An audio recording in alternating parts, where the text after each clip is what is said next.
Rotifer beloid atau sebut saja rotifer merupakan sejenis mikroorganisme multiseluler yang ditemukan dalam kondisi membeku akibat permafrost selama 24.000 tahun lamanya.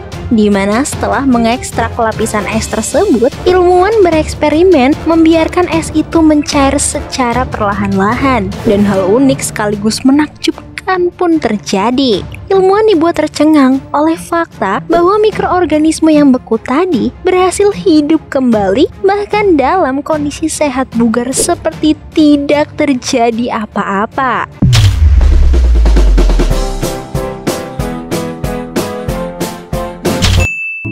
Sejak pembahasan kita tentang The Extinction, kalian pasti udah gak asing lagi lah ya sama istilah permafrost. Tapi khusus buat kamu yang belum tahu, Nui jelasin lagi nih ya. Permafrost adalah kondisi di mana permukaan bumi membeku secara permanen. Biasanya terjadi di area yang memiliki suhu udara di bawah 0 derajat Celcius yang setidaknya dapat bertahan selama 2 tahun berturut-turut.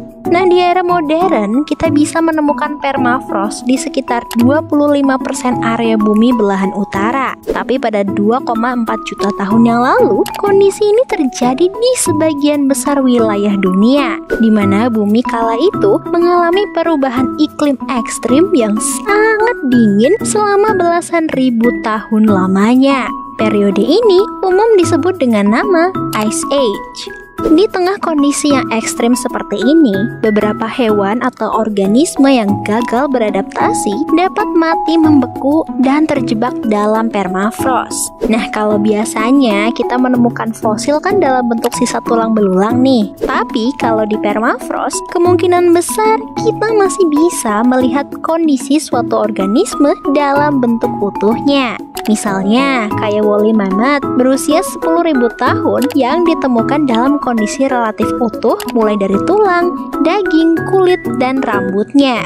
Begitu pula dengan hewan purba kecil bernama Rotifer beloid yang baru-baru ini ditemukan terjebak dalam permafrost sejauh 3 meter di bawah lapisan es Siberia. Lebih tepatnya, ia berasal dari sungai Alazea bagian timur laut Yakutia, Rusia yang mengalir ke kutub utara. Di mana jauh sebelum ditemukannya mikroskop, orang-orang memang tidak menyadari keberadaan hewan mikro seperti rotifer ini. Mereka diklaim memiliki visual yang sulit dibedakan karena kebanyakan memang terlihat seperti serangga alien. Tapi menariknya, mikroorganisme ini mungkin adalah salah satu bentuk kehidupan pertama di planet kita jauh sebelum nenek moyang ikan laut atau dinosaurus ada. Beberapa ahli mikrobiologi bahkan menjelaskan keberadaan purba mereka melalui analisis bebatuan berusia 3,7 miliar tahun. Nah, selain rotifer, ada juga tardigrada atau akrab disebut beruang air. Ia dapat ditemukan di semua bagian dunia, mulai dari puncak Himalaya hingga dasar samudra. Mereka memperoleh kepopuleran juga karena kemampuannya untuk bertahan hidup di bawah kondisi ekstrim tanpa makanan atau air, bahkan dengan sedikit atau tanpa oksigen sekaligus. Nah, meski diketahui bahwa makhluk kecil seperti ini dapat hidup dalam keadaan kriptobiosis atau hibernasi dalam melalui pembekuan organisme, tapi hasil penelitian yang dilakukan hanya menunjukkan kemampuan mereka untuk memperlambat metabolisme hingga hampir stagnan dalam kondisi beku selama 10 tahun.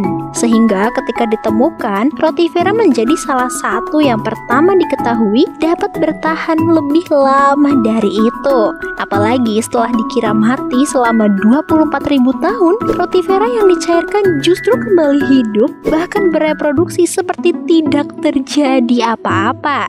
Hal itu tentu membuat para ilmuwan kebingungan karena belum dapat memahami mekanisme biologis kompleks seperti apa yang memungkinkan mikroorganisme ini bertahan dalam keadaan mati suri di bawah kondisi ekstrim dalam waktu yang sangat lama. Nah, beberapa sejarawan berpendapat bahwa osmobiosis telah memainkan peran penting dalam evolusi mikroorganisme ini selama 3 miliar tahun terakhir. dimana ketika cuaca akan mencapai titik ekstrim, seperti pada periode Ice Age, mereka akan secara langsung beralih ke keadaan kriptobiosis untuk bertahan hidup.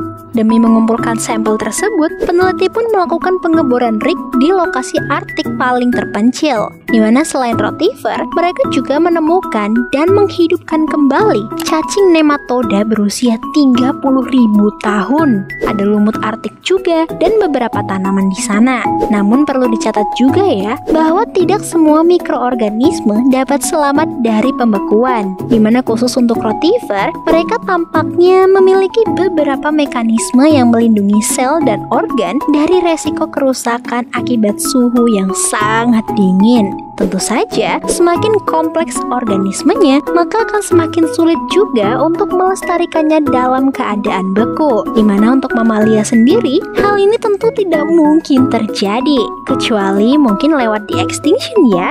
Endingnya dengan kemampuan luar biasa untuk bertahan hidup, beberapa ilmuwan pun jadi berpikir kalau rotifer akan menjadi salah satu kandidat yang baik untuk dikirim hidup ke luar angkasa. Nah, gimana menurut kalian nih, gengs? Please klik like and share kalau kalian suka videonya, dan jangan lupa subscribe juga buat ngeboost semangat Noi bikin video-video selanjutnya. See you!